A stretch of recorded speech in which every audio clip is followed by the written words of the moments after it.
Shri Ganesha Sharada Gurubhyo Namaha Ramaya Ramabhadraya Ramachandraya Vedase Raghunathaya Nathaya Sitaya Pataye Namaha. Welcome to all for this session on Ramayana to chapter 97 of Yuddha Kanda.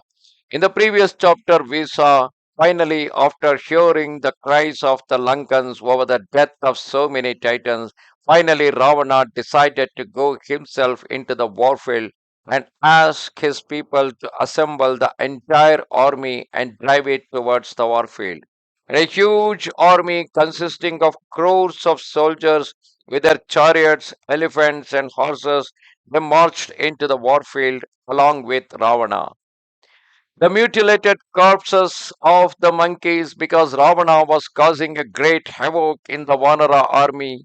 The mutilated corpse of the monkeys who had fallen under the shafts of Dashagriva were heaped on the earth, and the Plavangramas were as unable to endure the irresistible avalanche of darts loosed by Ravana as butterflies a scorching fire.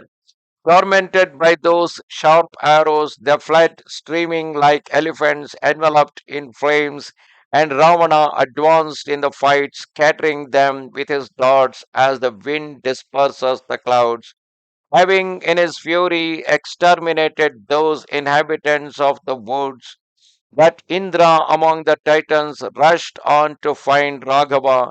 Then Sugriva, seeing the monkeys cut to pieces and routed, gave over his position to Sushena and addressed himself for battle, relinquishing his command to that monkey who was his equal in valor. Sugriva went out to meet the enemy, a tree in his hand, at his side and following in his footsteps marched all monkey leaders brandishing enormous rocks and every kind of tree. Thereafter that royal giant let forth a great shout and fell on the mob of titans, destroying their leaders, and that mighty monarch crushed the Titan divisions as at the end of the world cycle the wind breaks down the great trees, and he let fall a shower of stones on the Titan divisions like a huge cloud letting loose hailstorms amid a flock of birds in a wood.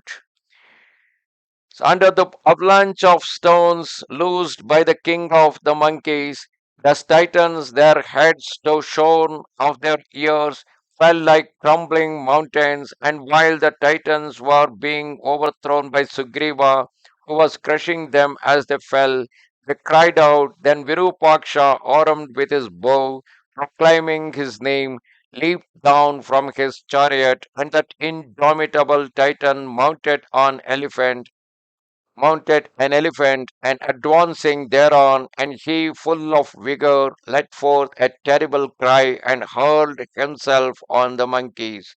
Thereafter he rained a shower of formidable darts on Sugriva in the foremost of battle, and arrested the rout of the Titans by reviving their courage.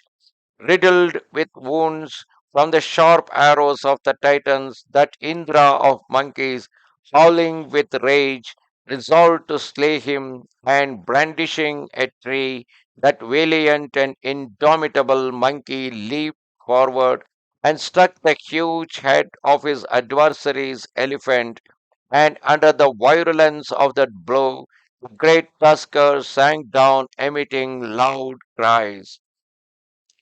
Then the courageous Titan jumped down from the back of the stunned beast, and turning on the monkey, threw himself upon him, and he, clad in mail, covered with the hide of a bull, unsheathing his sword, with a rapid step, rushed defiantly on Sugriva, who stood fast waiting. Then Sugriva met the impact of Virupaksha, and thereafter let fly a great rock like unto a cloud.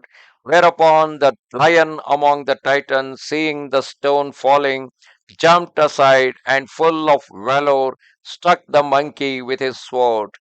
Pierced by the valiant Titan's sword, The monkey lay on the ground for a time, deprived of consciousness.